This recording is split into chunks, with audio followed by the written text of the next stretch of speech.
is going to ban the pump. You said, hey, if it's working for you, just keep going it. Interesting ban from B-Rad. Let's get into it. Who do you got before we start? I told Music Master at dinner last night he was my pick to win the whole thing.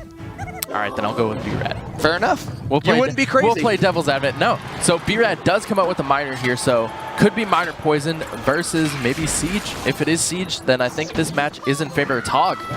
And the Inferno Tower, first time we've seen Inferno Tower today, it locks onto the Inferno, or the Ice Golem, and actually not the Hog Rider, but the Electro Wizard comes down to clean it out. B-Rad playing Miner Poison, the classic Miner Poison that runs Inferno Tower. Very difficult card to get through. The advantage for Music Master here is that Inferno Tower costs more than Hog Rider. So if you're just trading 1 for 1 there, it's actually going to be not in B-Rad's favor, but we'll see. Yeah, so he is going 2.9 with the 1 Elixir Skeletons. We were actually talking about this last night with the recent nerf to the 1 Elixir Skeletons going from 4 to 3. It doesn't see as much play, but players like B-Rad and who used it in a Miner control deck, they'll continue to use it even if they're not as good. Still a very strong card. The ability to play Ice Spirit and Skeletons to cycle 2 cards for 2 Elixir is just so unique that even if it's like 1 less Skeleton, it's still completely worth it for that exchange. 1997 on B-Rad's top left tower, while 2055 is on Music Master's bottom left. They're really close here. I mean, they're both trading very soft pushes back and forth against each other. Minute and a half left in regulation, and their decks are actually really similar except for the Hog Rider and the Miner.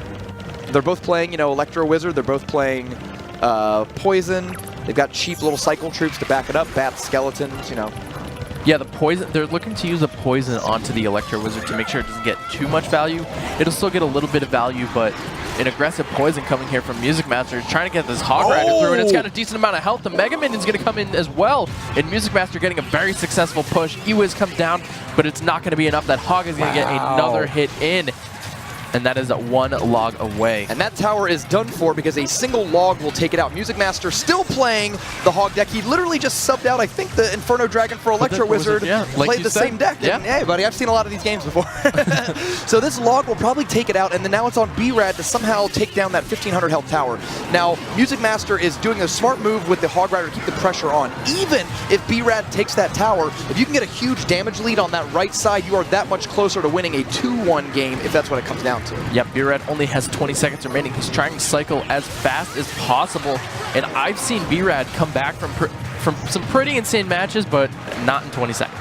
Music Master just prepared so well for this tournament. I mean, he was practicing last night at dinner, he was practicing before dinner, he was practicing after dinner. He had picked his decks long in advance and has just been working on them back and forth, and that preparation has really paid off as he goes up 1 game in this match against the #1 seed B-Rad.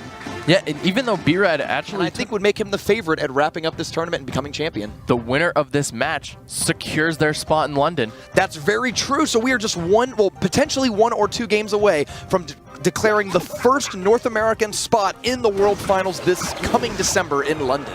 The only difference after this match would be who walks away with 10,000 and who walks away with 15,000. Ready for my call on this? Music Master is playing a Bowler Baby Dragon Hog Rider deck. Bowler Baby Dragon Hog? Watch. Okay. All right. Well, I could be wrong, but I like to make predictions after 1 card, and we'll see what's up. I wonder if B-Rad is playing the deck that Trainer Louise ran. He might have Tesla in this one, because he's got the Dark Goblin in there. So the reason why I said that is earlier this season, we've seen Music Master play this deck about 2 or 3 times during the regular season. It is a lightning-proof deck, right? Like, lightning does not kill the Bowler, doesn't kill the Baby Dragon. So when people were coming in with these sort of big beatdown, like Hog Lightning, Hog Rocket style decks, it was really hard to, get through. And he does Splash Yard. Oh, it's going to be Splash Yard instead. Okay, so he doesn't have the Hog Rider this time. It's going to be a Graveyard deck. Very nice. So it's Miner, Cannon Cart, Poison.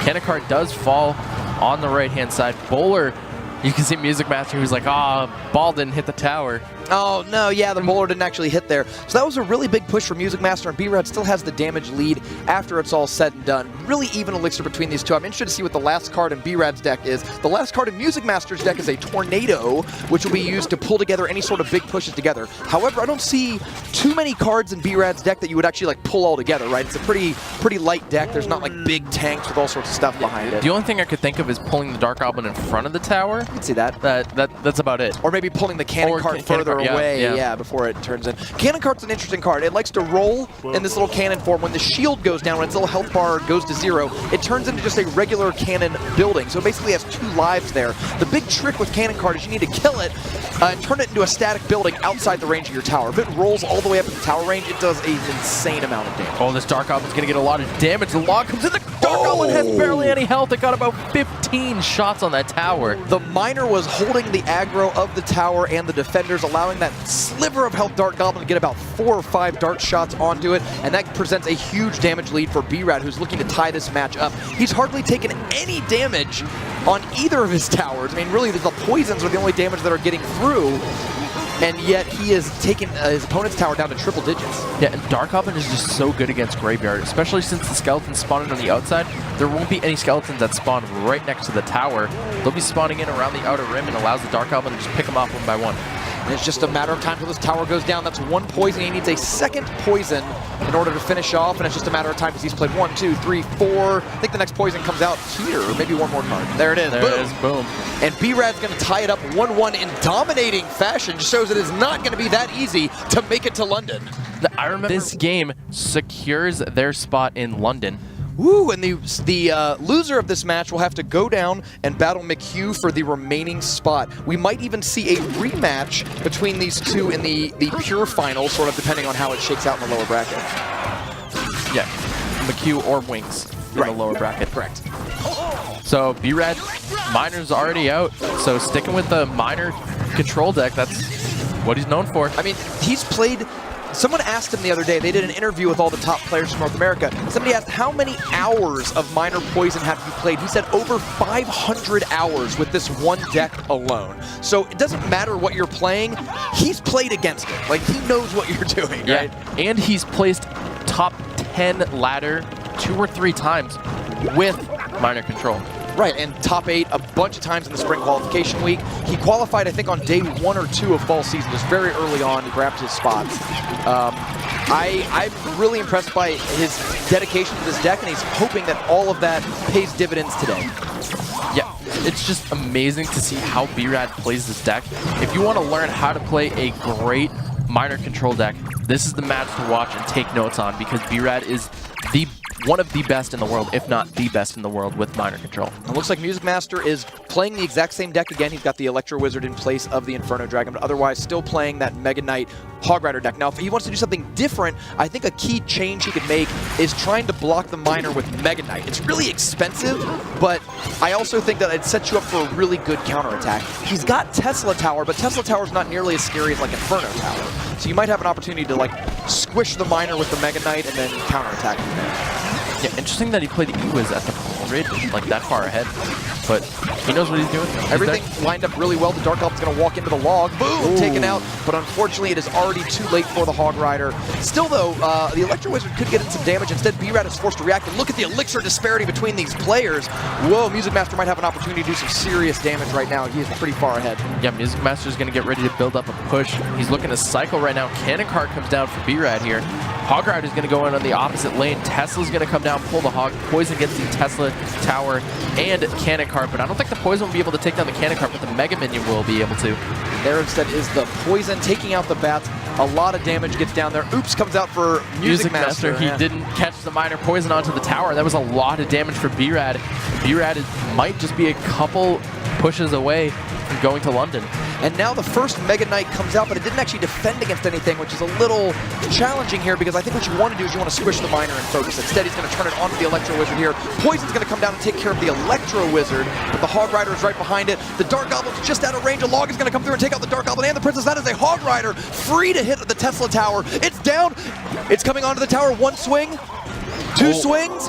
The Mega Knight did not jump. That's gotta hurt. But just like that, Music Master was able to tie, close the gap in damage very quickly. That was a really good Dark Goblin to get a lot of damage onto that Mega Minion, but the Ice Golem's going to tank here. Miner goes in for B-Rad here. Tesla's going to come in. Ewiz comes down on the defense. Poison's going to come down here from Music Master. This Hog might be able to get... It slows down the Knight. 1 swing. Log knocks it back. Oh, and the Ewiz, and this Ewiz will be able to get taken down. This is such a close game, Rumham. Oh, less than 100 damage between these two. We are in overtime. The next tower to go down is going to punch a ticket to the World Finals this December. I mean, $7,000 just for making the World Finals. This might be the most expensive game of Clash Royale these two players have ever played. Well, this Hog is going for a trip around the ice golem, but it's going to connect for one shot. Two shots. Three. Music Master and gives Music a fist Master bump. does it. He knocks out, or he takes the first match against the #1 seed, and he is going to the World Finals in London. Music Master of Sandstorm, the #3 seed, coming into this tournament.